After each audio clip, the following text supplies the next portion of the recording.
I'm Amber, I'm 28, and a week before my wedding, I overheard my sister planning to humiliate me in front of everyone so my fiancé would leave me at the altar. She was literally on the phone with some guy, promising him $500 to show up and claim he was my secret lover. I stood in my own hallway, listening to my little sister destroy my life like it was just another Tuesday. Instead of confronting her right then, I walked back to my room, closed the door quietly, and made a phone call of my own. By the time she finished her scheming, I had already set my own plan in motion. What she didn't know was that her little performance was about to backfire spectacularly. Where are you watching from today? Drop your location in the comments below and hit that like and subscribe button if you've ever felt betrayed by family. You'll definitely want to stick around for what happened next. Let me back up and tell you how we got here, because this story starts way before wedding invitations and hired actors. 12 years ago, when I was 16 and Holly was 13, our parents died in a car accident. One minute, we were a normal family arguing about curfews and allowance. The next minute, I was standing in a social worker's office being told I could either take legal guardianship of my sister or watch her go into foster care. I was just a kid myself, but Holly was my baby sister. I couldn't let strangers raise her. So I signed those papers, dropped out of my senior year activities, and got a job at the local diner to support us both. The insurance money and our parents' modest savings were split equally between us, but it was locked in trust funds until we turned 18. I used every penny of my portion for our living expenses, Holly's school clothes, and keeping us afloat. Holly was angry about everything back then, and I get it. Losing your parents at 13 is devastating, but instead of grieving together, she took all that rage and aimed it directly at me. Every rule I made, every boundary I set, every time I had to be the adult instead of her big sister, she fought me. She snuck out, skipped school, hung around with kids who were nothing but trouble. I tried everything: family counseling, changing schools, even letting her visit her friends more often, hoping she'd settle down. Nothing worked.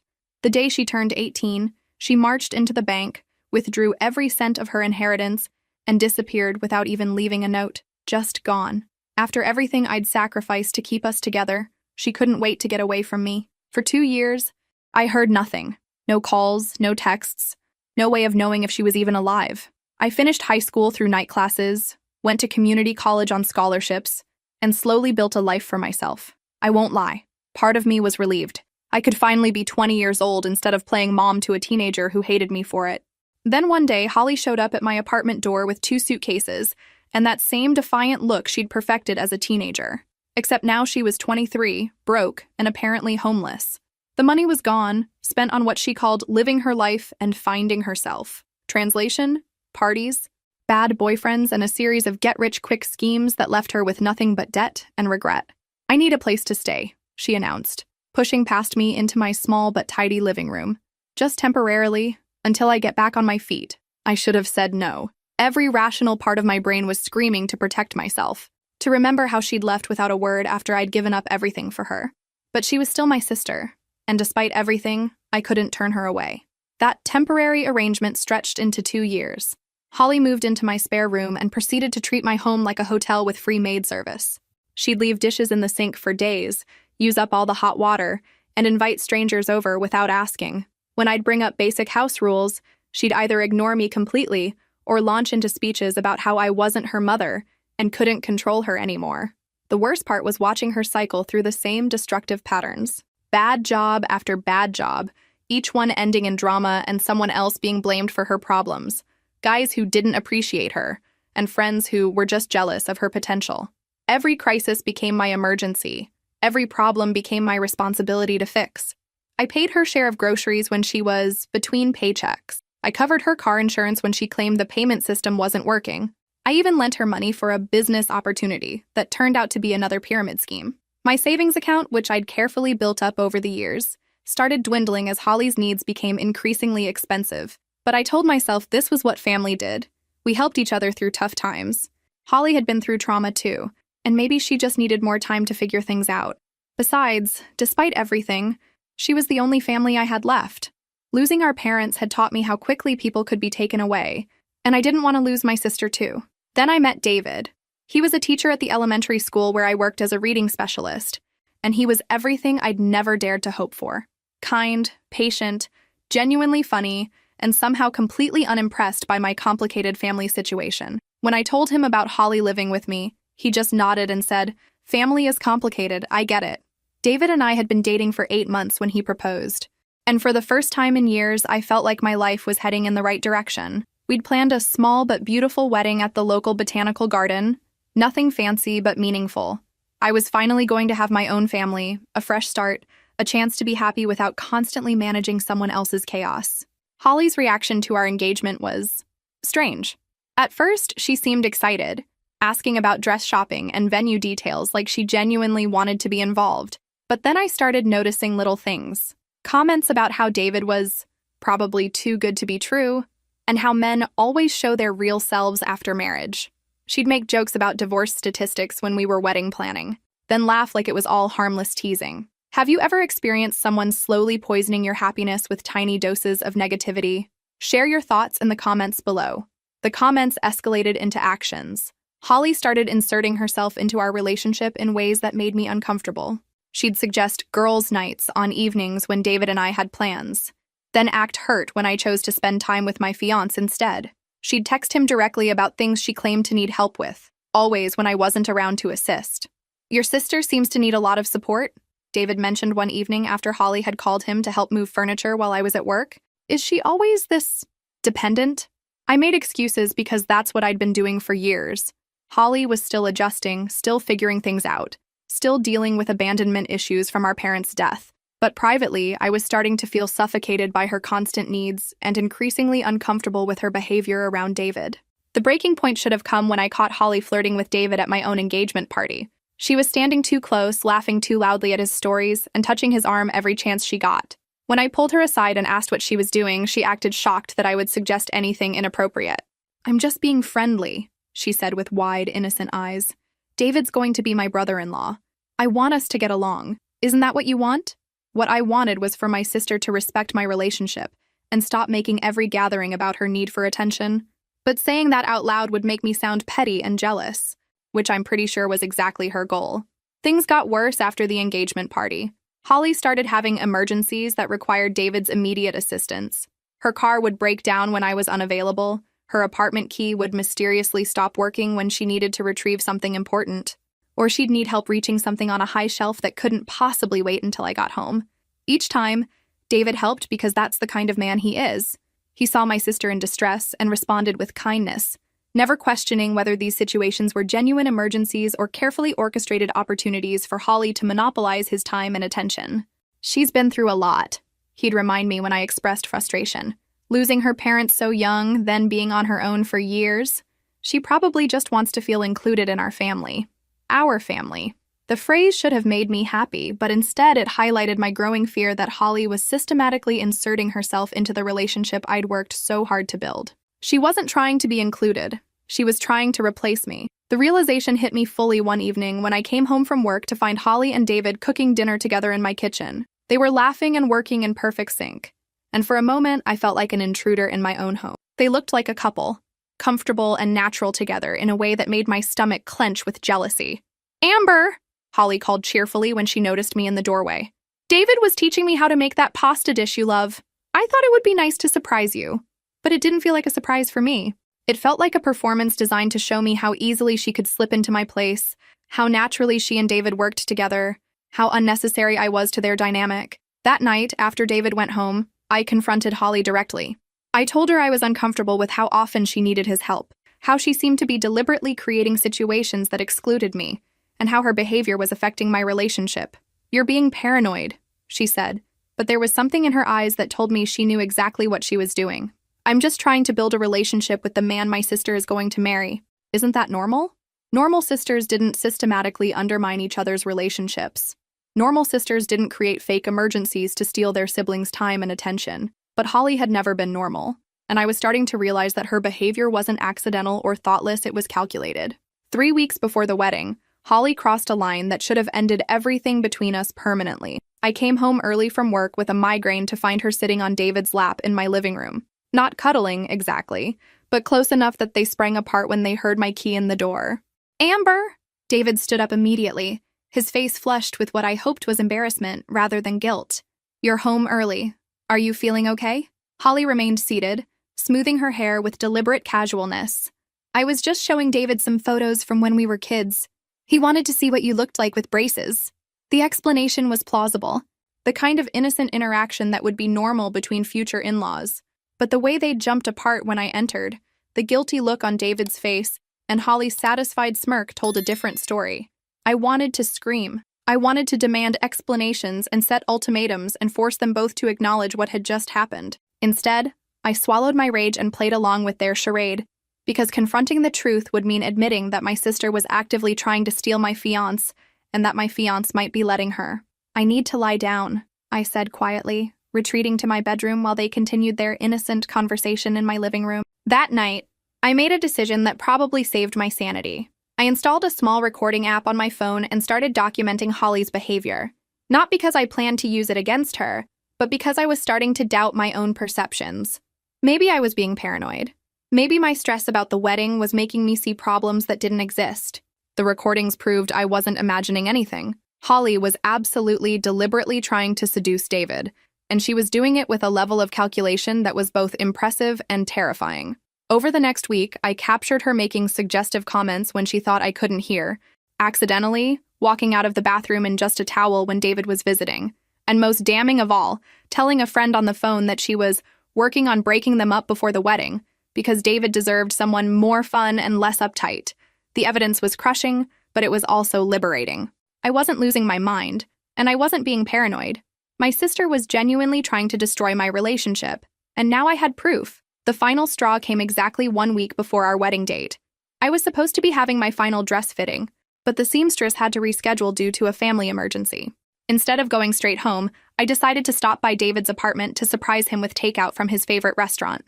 I used my key to let myself in, calling his name as I entered.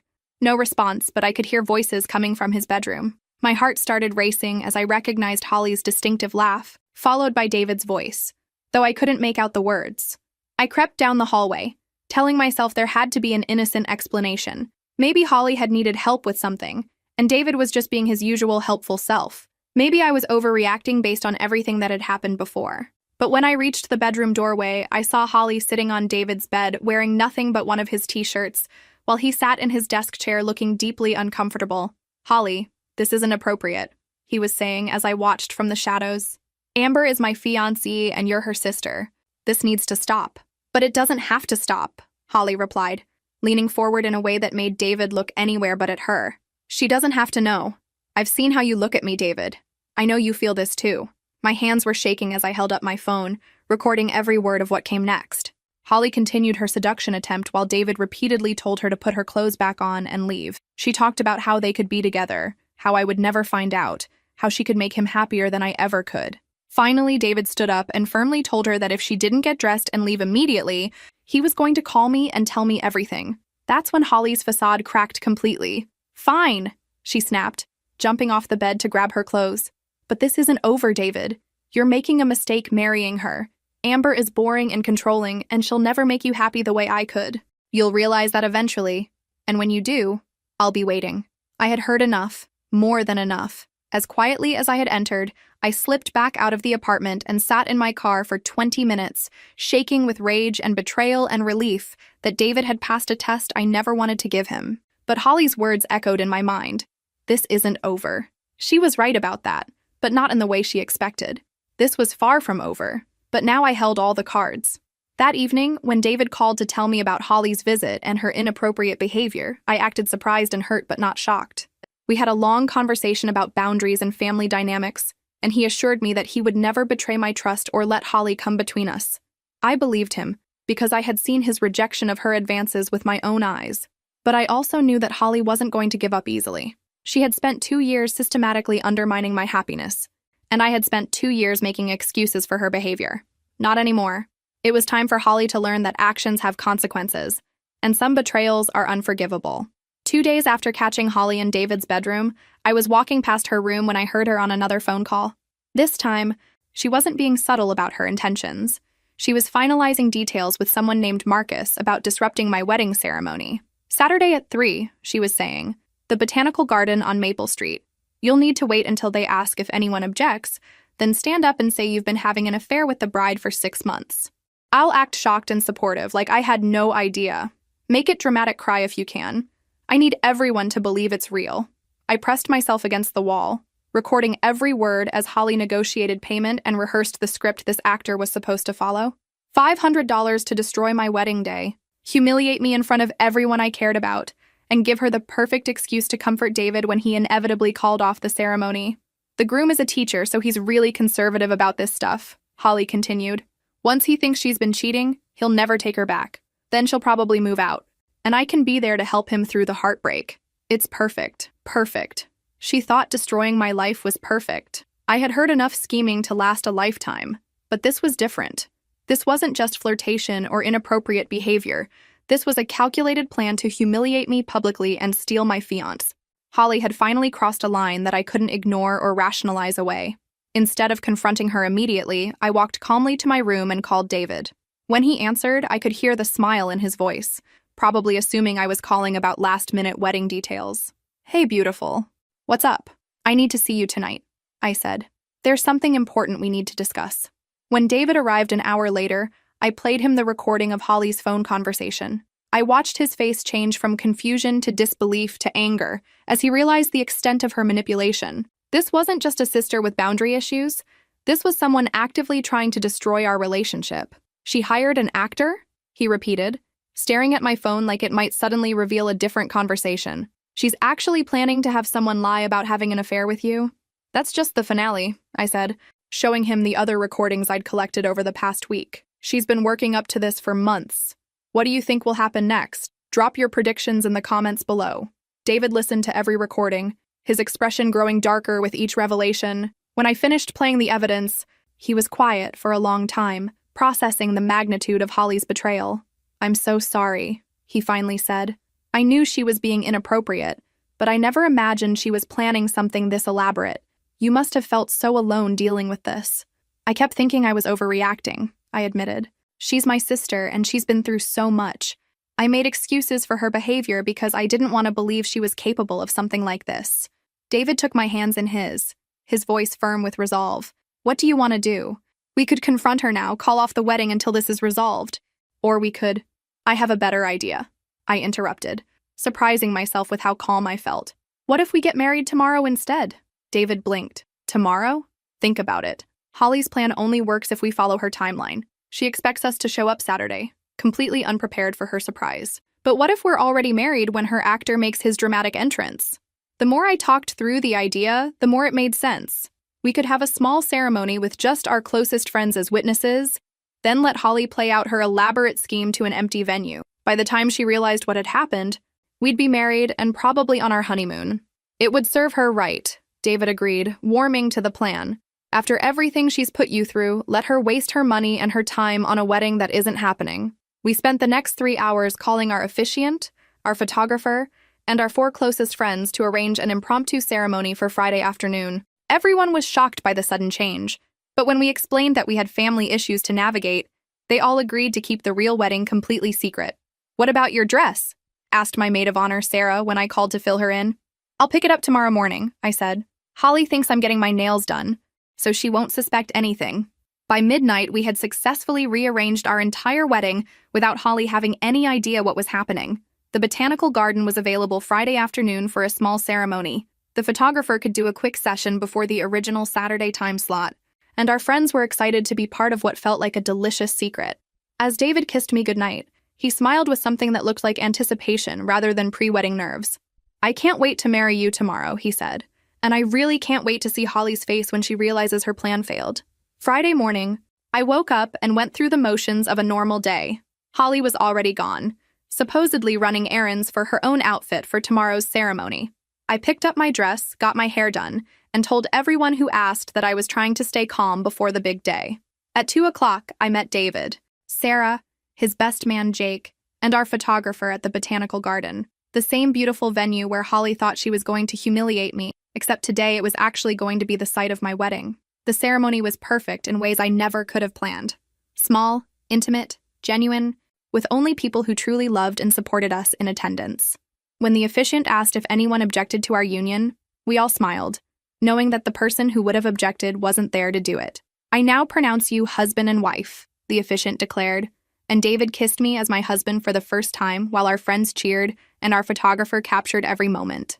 After the ceremony, we went to our favorite restaurant for a small celebration dinner. I felt lighter than I had in months, married to the man I loved and finally free from Holly's manipulation. We toasted to our new marriage and to the fact that Holly's elaborate plan was going to backfire spectacularly. "Are you nervous about tomorrow?" Sarah asked as we shared dessert. "About the confrontation, I mean?" "Not anymore," I realized as I said it. I've spent 2 years walking on eggshells around Holly, trying to manage her emotions and fix her problems. Tomorrow, she'll finally face the consequences of her choices. David squeezed my hand under the table. "We're in this together now," he reminded me. "Whatever happens with Holly, you're not dealing with it alone anymore." That evening, we checked into a hotel under David's name, planning to spend our wedding night actually celebrating instead of worrying about Holly's schemes. I turned off my phone after texting Sarah to let me know if anything interesting happened at the house. For the first time in years, I fell asleep feeling completely peaceful. Holly could execute her plan perfectly, and it wouldn't matter because I was already married to David and completely done with her manipulative games. Tomorrow was going to be very interesting. Saturday morning, I woke up as Mrs. David Thompson, and the feeling was better than I had imagined.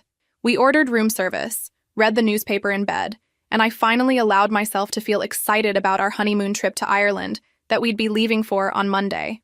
At noon, Sarah texted me. "Holly's been calling you all morning. She seems frantic about some last-minute wedding details. Should I tell her anything?" "Tell her I'm getting ready and can't be disturbed," I replied. "Let her think everything is going according to her plan."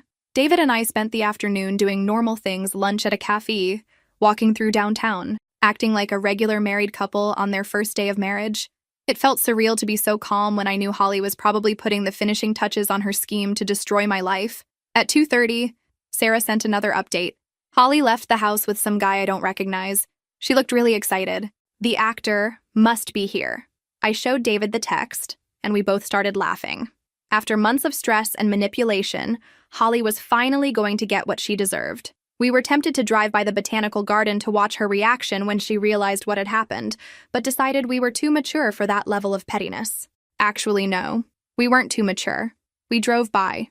From across the street, we could see a small crowd gathered at the garden entrance, our wedding guests, arriving for a ceremony that wasn't going to happen. Holly was there in a stunning blue dress, playing the role of supportive sister perfectly, greeting everyone with hugs and excitement about the wedding. "She's really committed to this performance," David observed as we watched her direct people toward the ceremony space. "She always was dramatic," I replied, feeling surprisingly detached from the scene. Even as a kid, everything had to be a production. At exactly 3 o'clock, Holly's phone started ringing. We couldn't hear the conversation, but we could see her confusion as she answered, then her panic as she realized something was wrong. She started looking around frantically, probably wondering where the bride was for her own wedding.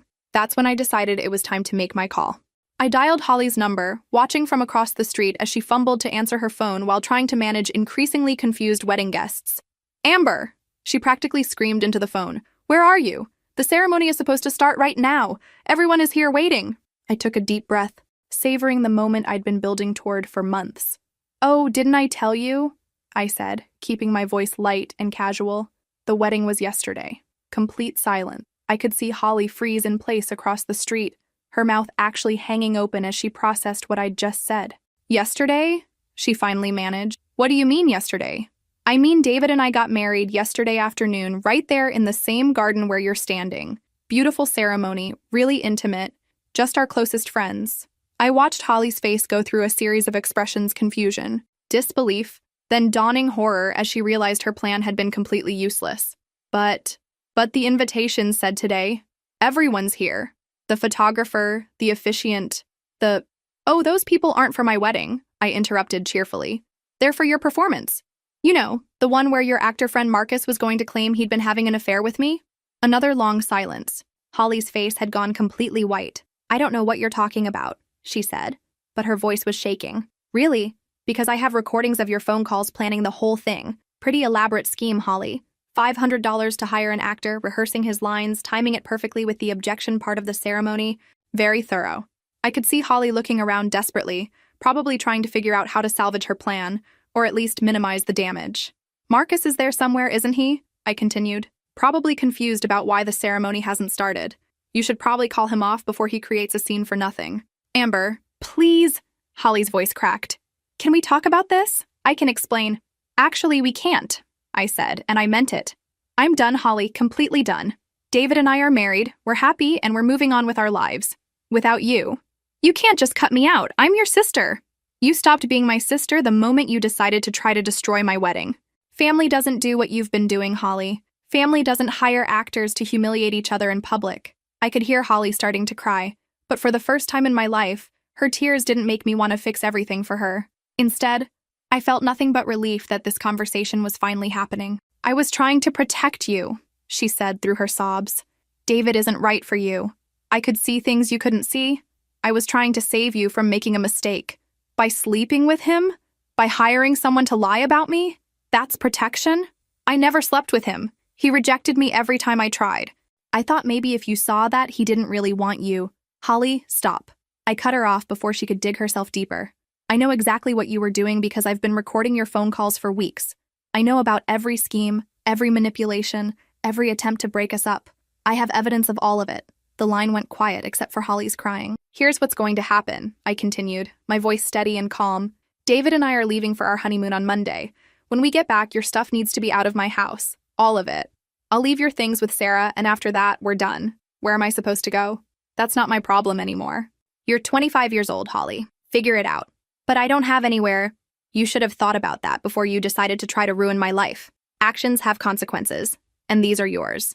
I looked across the street at Holly, still standing in her blue dress among our confused wedding guests, and felt something I'd never experienced before when it came to my sister, complete indifference to her problems. Goodbye, Holly, I said, and hung up the phone. David wrapped his arms around me as we watched Holly try to explain to our guests why there was no wedding happening. Some people left immediately, obviously annoyed at the wasted time.